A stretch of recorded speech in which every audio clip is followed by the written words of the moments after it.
ప్రసాద్ గారిని సాదరంగా వేదికపైకి ఆహ్వానించేస్తున్నాము. ఒక బాహుబలి, ఒక ఆర్ఆర్ఆర్ అండ్ త్వరలోనే రాబోతున్నటువంటి వారణాసి. విజేంద్ర ప్రసాద్ గారికి సాదర స్వాగతం పలుకుతూ ఉన్నాము. వారిని ఇవాళ మన బ్యాండ్ మేళం టీం వారికి విషెస్ని అందించవలసిందిగా రిక్వెస్ట్ చేస్తూ ఉన్నాము. అలాగే కోన వెంకట్ గారు is also escorting him on the stage. Sir, ఎక్కడికమ్మా పక్కన సార్, ఎప్పుడు స్టేజ్ మీద ఒక్క మాట కూడా తప్పు మాట్లాడవు. ఈవేళ ఎందుకు తప్పు మాట్లాడావు? ఏంటి సార్ అది? ఈవేళ తప్పు మాట్లాడావు. ఏం మాట్లాడావు తెలుస్తుందా? ఏంటి సార్ అది? ఇక్కడ సినిమా టైటిల్ పేరేంటి? బ్యాండ్ మేళం. అందరూ చప్పట్లు కొట్టమంటావంటే బ్యాండ్ మేళం కొట్టమని అడగాలి కదా సార్. బ్యాండ్ మేళం కొట్టండి.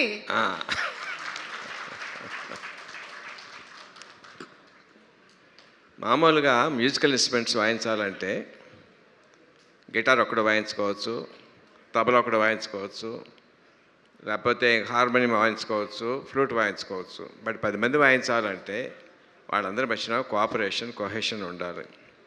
దానికి ఒక కండక్టర్ ఉండాలి. అది ఎంతమంది ఉంటారు? మహా ఉంటే 10 మంది ఉంటారు, 15 మంది ఉంటారు. బట్ ఈ సినిమానే బ్యాండ్ మేళం కరెక్ట్గా వాయించాలంటే ఎంతోమంది ఆర్టిస్టులు, డైరెక్టర్లు, వాళ్ళ స్టాఫ్, ప్రొడ్యూసర్ వాళ్ళ స్టాఫ్, టెక్నీషియన్స్ 100-200 మంది ఉంటారు. ఇంతమందితో కరెక్ట్గా వాయించాలంటే that all depends on the one and only one person, Kona Venkat గారు. ఎవరినైనా మన సాయం అడిగితే మనిషి తాలూకు మనస్తత్వం ఎలా ఉంటుందంటే, వీడు మనకి ఇద్దరికి ఏమైనా సాయం చేశాడా, ఈ చేస్తే మళ్ళీ మనం ఎంత అడగవచ్చు వీడి దగ్గర అన్న మెంటాలిటీ సహజం. అది తప్పేం కాదు, మానవ సహజం.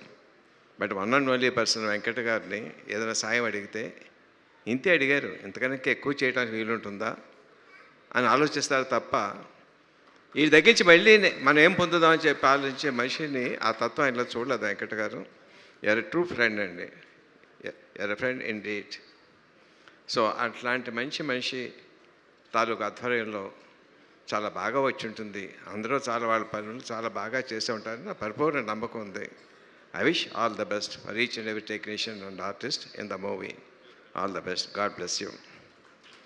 ఈ బ్యాండ్ మేళం సినిమా మార్చి 26 నుంచి అలా మోగుతూనే ఉండాలి. చూసిన ప్రతివాడి గుండెల్లో, ప్రతి ప్రేక్షకుడి గుండెల్లో మోగుతూనే ఉండాలి.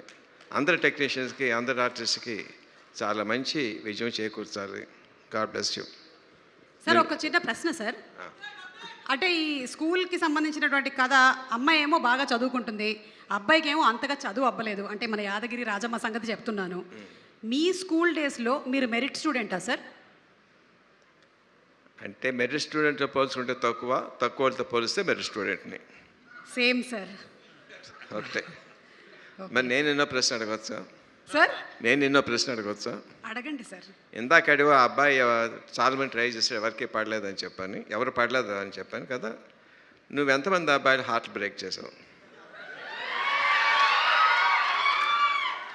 Long ago. ఏమో సార్, యాక్చువల్లీ ఆ నేలలో చెప్పే ఎవరికి అర్థం కాదు. టెలిఫోన్ డైరెక్టరీ అంత లిస్ట్ ఉంది సార్. ఫర్ చేంజ్ నిజం చెప్పావమ్మా. God bless you. Thank you sir. Thank you so much. And thank you so much Vijendra Prasad గారు. ఈరోజు మీరు ఈ ఈవెంట్కి రావడం, it is really our privilege.